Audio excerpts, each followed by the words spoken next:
ঈদের আগের দিন ঘড়ির কাঁটায় তখন সকাল 11টা। আমি চলে এলাম এই সময় শহরের সবচেয়ে চঞ্চল জায়গাগুলোর একটায়, কুরবানির গরুর হাটে। শুরুতেই দেখা হয়ে গেল আমার ওই গোত্রীয় কিছু বন্ধুদের সাথে। চারপাশ জুড়ে সাদা কালো আর লালের আবহে তাদের সমারোহ।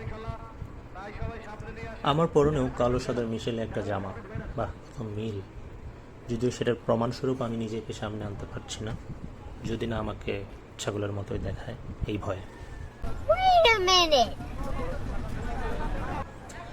ওকে, এদিকে একের পর এক পিকআপে করে নিয়ে যাওয়া হচ্ছে অনেকের শখের কোরবানি।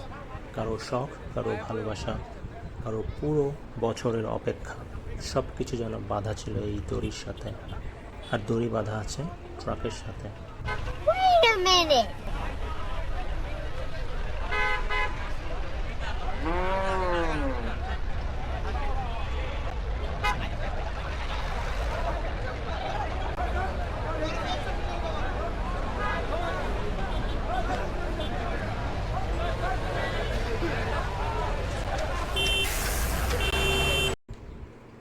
আমি তখন হাতে 360 ক্যামেরাটি নিয়ে একটু সামনে এগোলাম।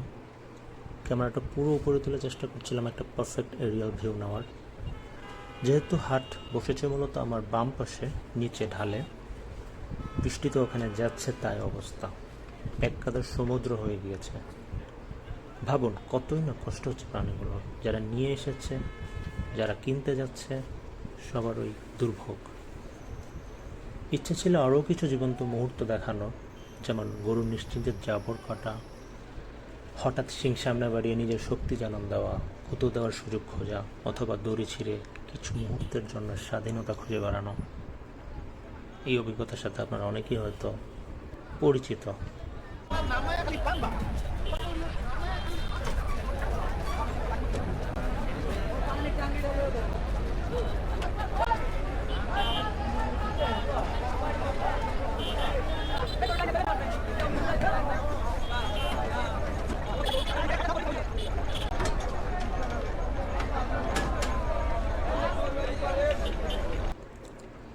তবে অবস্থা সব সময় পরিকল্পনার মতো হয় না, সব কিছু চাওয়া অনুযায়ী হয় না, কিন্তু গল্প থেমে থাকে না।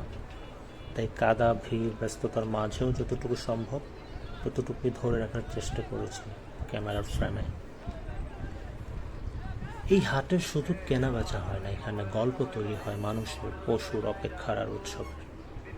সবটা হয়তো আজ দেখানো সম্ভব হয়নি, হয়তো পরের কোনো দিনে অন্য কোনো অভিজ্ঞতায় বাকি গল্পগুলো নিয়ে আসবো।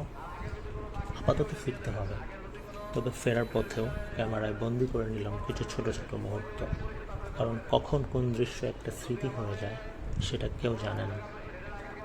দেখতে থাকুন, আবার দেখা হবে নতুন কোনো পথ, নতুন কোনো গল্প আর নতুন কোনো অভিজ্ঞতা নিয়ে।